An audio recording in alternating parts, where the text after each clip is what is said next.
रियाज माला संगीत साधकों की डोर। सब्सक्राइब करें रियाज माला को तथा कमेंट करें कि आप कौन सी जगह से वीडियो को देख रहे हैं, जिससे आप हमसे जुड़ पाए। दोस्तों, क्या तार सप्तक यानी कि हाई नोट गाते समय आपकी आवाज़ फटने लगती है, या फिर क्या आपको लगता है कि ऊंचे सुर लगाने का मतलब चीखना है, या फिर ऊंचे सुर लगाने के बाद आपके गले में दर्द होने लगता है। नमस्कार दोस्तों, रियाज माला में एक बार फिर से आप सभी का हार्दिक स्वागत है। और एक बार मैं वापस से बहुत ही खास और महत्वपूर्ण वीडियो के साथ में आप सभी के समक्ष हाजिर हूँ। आज हम उस विषय पर बात करने वाले हैं जो हर सिंगर का सपना भी है और सबसे बड़ी परेशानी भी, यानी कि बिना गला फाड़े हाई नोट्स में कैसे गाना है। तो आज मैं आपको कोई जादू नहीं बल्कि वोकल साइंस और शास्त्रीय संगीत की वो पक्की तकनीक बताऊंगा, वो पक्का रियाज बताऊंगा और एक ज़बरदस्त टेक्निक बताऊंगा जिससे आपका जो तार सप्तक का सा और पा है, यानी कि षड्ज और पंचम, आप इन सुरों तक भी बिना किसी दबाव के एकदम आप मक्खन की तरह सुर को लगा पाएंगे। तो आपको करना क्या है कि अभी डायरी और पेन को निकालना है, क्योंकि यहाँ पर जो चीज़ें मैं बताऊँगा आपके लिए बहुत खास होने वाली है और आज की क्लास जो है वो बहुत ही गहरी होने वाली है। इसलिए ध्यान से इस क्लास को समझना है और सारी चीज़ों को कॉपी में डिटेल नोट करना है, जो आपको लगेगा कि ये वास्तव में हमारे लिए ज़रूरी है। हालांकि जो चीज़ें मैं बताऊँगा वो सारी चीज़ें ज़रूरी होंगी, आपको क्या नोट करना है ये आपको डिसाइड करना है। दोस्तों, एक छोटा सा निवेदन है वीडियो शुरू करने से पहले कि आप कौन सी जगह से जुड़ करके रियाज माला परिवार का हिस्सा बन रहे हैं, क्योंकि इस रियाज माला परिवार से अगर आप वीडियो देख रहे हैं तो इस परिवार को बड़ा बनाने की जिम्मेदारी भी आपकी है। और लगातार अगर आप इस चैनल के साथ अपडेटेड और लगातार आप जुड़े रहना चाहते हैं तो अभी सब्सक्राइब करें और कमेंट में ज़रूर लिखें कि आप कौन सी जगह से वीडियो को देख रहे हैं। तो आज का जो हमारा विषय है वो है हाई नोट के ऊपर, कि हाई नोट में हमें कैसे गाना है। तो दोस्तों, सबसे पहले समझते हैं कि सबसे बड़ी गलत फहमी क्या है कि चीखना बनाम गाना। हमारा जो ये पॉइंट है, इस पॉइंट को मैं बोल रहा हूँ कि चीखना बनाम गाना। अभी मैं इसको आपको समझाता हूँ कि इसका मीन्स क्या है। सबसे पहले एक बहुत बड़ा डाउट क्लियर करते हैं कि जब हम बिगिनर होते हैं तो हमें लगता है कि हम जितना ऊंचा सुर लगाएंगे और हमें ये लगता है कि सुर जितना ऊंचा होगा हमें उतनी ही ज़्यादा ताकत गले से लगानी पड़ेगी। ऐसा हम जब बिगिनर होते हैं तब सोचते हैं। तो ये जो है ये सबसे बड़ी गलत फहमी, यानी कि चीखना जो है ये सबसे बड़ी गलत फहमी है। एक उदाहरण से समझिए कि जब आप गिटार का तार कसते हैं तो आवाज़ अपने आप पतली और ऊंची हो जाती है, आपको गिटार को पीटना नहीं पड़ता है। ठीक उसी तरीके से हमारे गले में वोकल कॉर्ड्स होते हैं। जब हम ऊंचे सुर में गाना चाहते हैं या फिर जब हमें ऊंचे सुर गाने होते हैं तो वोकल कॉर्ड्स को सिर्फ स्ट्रेच यानी कि पतला करना होता है। लेकिन हम क्या करते हैं, हम गले की बाहरी मांसपेशियों को कस लेते हैं और हवा का बहुत तगड़ा धक्का मारते हैं। नतीजा इसका ये निकलता है कि आवाज़ फट जाती है और गला छिल जाता है। हाई नोट गाने के लिए आपको गले की ताकत नहीं बल्कि सांस की तकनीक चाहिए। तो सबसे चीज़ यहाँ पर क्या है कि सांस की तकनीक के साथ हमें गाना है। वो टेक्निक कौन सी है जिसका यूज़ करके हम गाना गाएंगे, जिससे कि ना तो हमारी आवाज़ में वॉइस क्रैक हो और ना ही हमारा गला जो है वो छिले।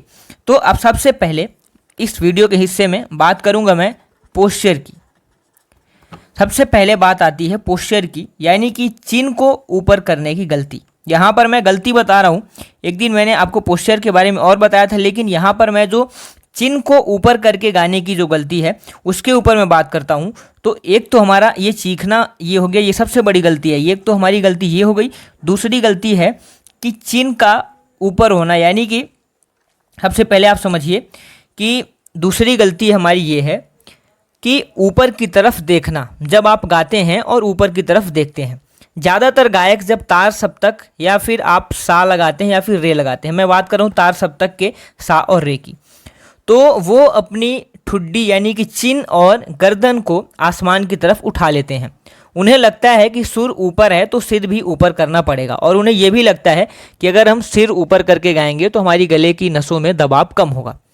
तो विज्ञान के अनुसार जब आप गर्दन ऊपर करते हैं तो आपका जो वॉइस बॉक्स है, ध्यान दीजिएगा, वॉइस बॉक्स, तो जो ये वॉइस बॉक्स है वो ऊपर खिसक जाता है और सांस की नली जो है वो सिकुड़ जाती है। ये मैं साइंस की बात कर रहा हूँ कि जब आप ऊपर सिर करके देखते हैं तो आपका वॉइस बॉक्स जो है वो खिसक जाता है और सांस की नली सिकुड़ जाती है।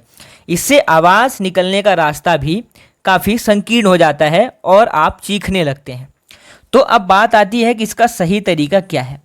सही तरीका है कि जब आप कोई भी हाई नोट्स या फिर ठुड्डी को हल्का सा आप जब भी एक चीज़ सोचिए कि जब भी अगर आप गाना चालू कर रहे हैं तो इस टाइम में क्या करें कि अपनी ठुड्डी को हल्का सा नीचे यानी कि चेस्ट की तरफ रखें।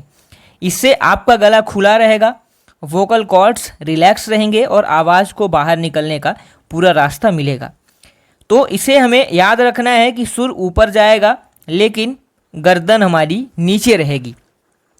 हमारा जो नॉर्मल, जैसे कि हमारा नॉर्मल पोस्चर होता है जब हम किसी से बात कर रहे होते हैं सामान्य तरीके से, तो हमें केवल अपना जो सामान्य तरीका है उसी तरीके को अपनाना है। दूसरा जो यहाँ पर तरीका है जिसकी यहाँ पर अगले पॉइंट की मैं बात कर रहा हूँ, वो पॉइंट है कि डायाफ्राम से सपोर्ट लेना है। अब इसकी मैं बात करता हूँ कैसे हमें हाई पिच को गाना है, तो डायाफ्राम का सपोर्ट किस तरीके से हमें लेना है और किस तरीके से ये हमारा मदद करता है। तो दोस्तों सबसे पहले देखिए, बिना गला फाड़े यानी कि हाई नोट गाने का सबसे बड़ा सीक्रेट है कि डायाफ्राम से गाना। ये जो है ये सबसे बड़ा सीक्रेट है और ये सीक्रेट है कि डायाफ्राम से गाना, अगर हाई नोट आपको गाना है तो गले से कभी नहीं गाया जाता है। गला सिर्फ आवाज़ पैदा करता है। असली इंजन आपका पेट है। पेट यानी कि डायाफ्राम, ये आपका असली इंजन है। जब आप ऊंचे सुर गाते हैं तो आपको हवा की मात्रा यानी कि क्वांटिटी ऑफ एयर, जब भी आप ऊंचा गाते हैं तो क्वांटिटी ऑफ एयर जो है वो ज़्यादा नहीं चाहिए, बल्कि हवा का जो प्रेशर है, एयर प्रेशर कंट्रोल में चाहिए। एयर प्रेशर हमें कंट्रोल में करना है। हमें ऐसा नहीं है कि हमें बहुत सांस भरनी है। एक सांस लेने का तरीका, सही जगह पे सांस कैसे लेना है, सही जगह पे सांस को कैसे छोड़ना है। कोई भी गाना अगर हम गा रहे हैं तो उस गाने में सिंगर को हम सुनेंगे कि सिंगर कहाँ पे सांस ले रहा है, कहाँ पे सांस को छोड़ रहा है। अगर इस बारीकी को हम समझ लेते हैं तो हमें ऊंचा गाना और भी आसान हो जाता है। अब एक तरीका मैं बताता हूँ यहाँ पर कि डायाफ्राम से सपोर्ट लेकर कैसे गाना है। सबसे पहले तो आपको सीधे बैठना है। जब आप सांस अंदर लें तो आपका पेट जो है वो बाहर आना चाहिए गुब्बारे की तरफ, पहला तरीका। दूसरा है कि जब आप हाई नोट गाएं तो अपने पेट की मांसपेशियों को हल्का सा अंदर की तरफ दबाएं यानी कि सपोर्ट करें। ये हमारा दूसरा पॉइंट। तीसरा पॉइंट है कि सारा प्रेशर गले से हटाकर पेट पर शिफ्ट करें। गले को बिल्कुल फ्री छोड़ दें, जैसे वहाँ से सिर्फ हवा गुजर रही है। अगर दर्द पेट में हो रहा है तो आप सही गा रहे हैं, अगर दर्द गले में हो रहा है तो इसका मतलब है कि आप गलत गा रहे हैं। ये सबसे बड़ा एग्जाम्पल होता है। अब दोस्तों यहाँ पर एक चीज़ मैं आपको बताता हूँ कि चेस्ट वॉइस से हेड वॉइस में कैसे शिफ्ट होना है। चेस्ट वॉइस से हमें हेड वॉइस, चेस्ट वॉइस से अब हम हेड वॉइस की तरफ कैसे चलेंगे, ये हमारा अगला पॉइंट है। तो हाई नोट में आवाज़ फटने का जो एक बड़ा और बहुत बड़ा कारण है वो है कि अपनी चेस्ट वॉइस को ज़बरदस्ती ऊपर तक खींचना। मंद्र और मध्य सप्तक में चेस्ट वॉइस यानी कि सीने की गूंज में हम गाते हैं। ध्यान दीजिएगा कि मंद्र और मध्य में हम सीने की गूंज के साथ हम अपनी आवाज़ को गाते हैं। लेकिन जब हम हाई नोट में जाते हैं तार सप्तक में, तो अपनी आवाज़ को हेड वॉइस यानी कि सिर की गूंज में शिफ्ट करना होता है। तो आप एक चीज़ सोचिए कि गियर वाली गाड़ी जो होती है आपको उसी के तरीके से सोचना है। सबसे पहले गियर यानी कि चेस्ट वॉइस में अपनी गाड़ी को 100 की स्पीड पर नहीं भगा सकते हैं। इससे ऐसा करने से इंजन हमारा फट जाएगा। आपको गियर चेंज करना पड़ेगा यानी कि हेड वॉइस। आपको अपनी आवाज़ को नाक के पीछे और माथे की तरफ महसूस करना है। इसे हम मिक्स्ड वॉइस या हेड वॉइस भी कहते हैं। इसको हम मिक्स्ड वॉइस भी बोलते हैं और हेड वॉइस भी इसको हम बोलते हैं। लेकिन दोस्तों इसमें आवाज़ पतली ज़रूर होती है पर उसमें सुरीलापन और चुभन नहीं होता है। तो अगर आपको यहाँ पर चीज़ समझ में नहीं आई हो तो आप वीडियो को वापस से आप बैक करेंगे और इस चीज़ को वापस से आप सुनेंगे और इसको समझेंगे कि मैं क्या कहना चाह रहा हूँ। जब आप 2 बार 3 बार इसको सुनेंगे तो चीज़ आपकी क्लियर होगी। एक बार में हो सकता है कि ये जो चीज़ मैं बता रहा हूँ ये बहुत बड़ी चीज़ है, ये हो सकता है एक बार में आपकी क्लियर ना हो, लेकिन जब आप इसको करेंगे 2 बार 3 बार आप इसको सुनेंगे तो आपको ज़रूर ये चीज़ें क्लियर होंगी। अब बात आती है कि प्रैक्टिकल रियाज की, आपको क्या रियाज करना है। ये तो मैंने अभी आपको थ्योरी की बात बताई, जो कि थ्योरी की बात बहुत ज़रूरी है। और तो यहाँ पर अभी मैं आपको प्रैक्टिकल की मैं बात यहाँ पर करता हूँ। तो प्रैक्टिकल की बात करो, ये तो हमारा अगले वीडियो का हिस्सा था। तो यहाँ पर देखिए दोस्तों, प्रैक्टिकल की अगर मैं बात करूँ तो प्रैक्टिकल में सबसे पहले आपको काम करना है लिप ट्रिल का। लिप ट्रिल ये आपको पहला काम करना है, यानी कि अपने होठों को मिलाइए और मोटर जैसी आवाज़ निकालिए। कैसे? जैसे भुर्र की आवाज़ आती है, भुर्र भुर्र, ऐसी आवाज़। इसी आवाज़ में नीचे से आरोह और ऊपर तक आप अवरोह गाइए। ये एक्सरसाइज गले को सारा तनाव गले का खत्म करती है और सांस का जो है वो प्रेशर सेट करती है। देखिए कैसे आप सा लगाएंगे और यहाँ पर भिर्र की आवाज़ निकालेंगे।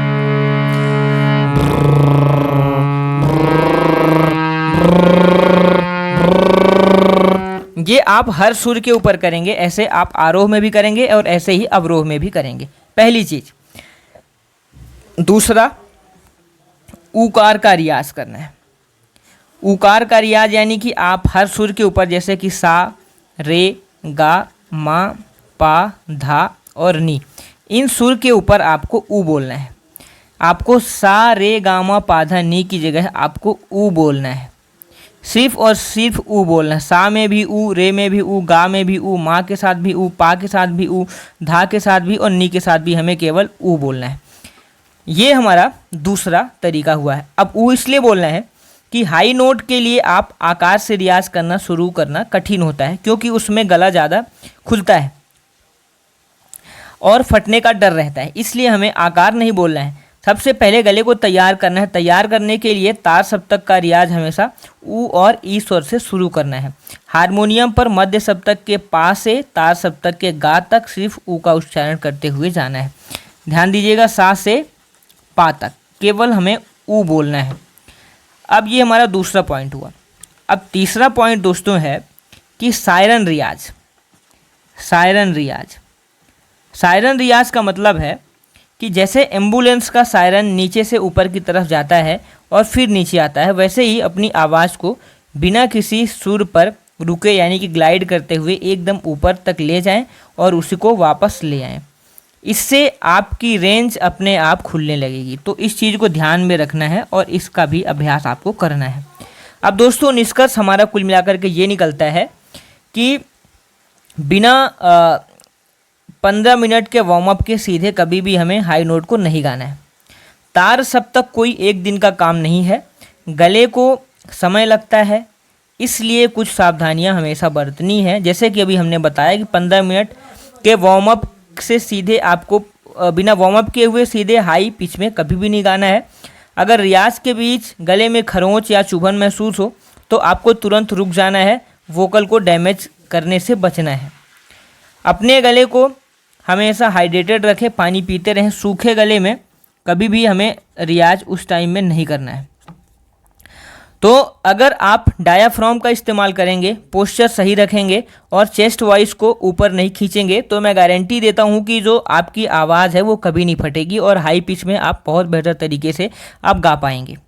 तो अगर दोस्तों आज का जो हमारा वीडियो था, इस वीडियो से आपको कुछ नया सीखने को मिला है तो लाइक ज़रूर करें और अपने उन दोस्तों के साथ शेयर करें जिन्हें हाई नोट गाने में काफ़ी दिक्कत होती है। संगीत से जुड़े ऐसे ही गहरे और वैज्ञानिक वीडियो देखने के लिए हमारे रियाज माला चैनल को सब्सक्राइब करना बिल्कुल ना भूलें। और एक छोटा सा निवेदन है कि आप कौन सी जगह से वीडियो को देख रहे हैं तथा आपकी उम्र क्या है, किस उम्र में आपको जो संगीत सीखने का जज्बा है वो आज भी है और किस उम्र से आप शुरुआत कर रहे हैं, ये हमें कमेंट में आप ज़रूर बताइए। मुझे काफ़ी अच्छा लगेगा अगर आपका ऐसा जवाब आता है। तो मिलते हैं अगले वीडियो में, तब तक के लिए रियाज करते रहिए, सुर में रहिए। धन्यवाद, थैंक्स फॉर वॉचिंग।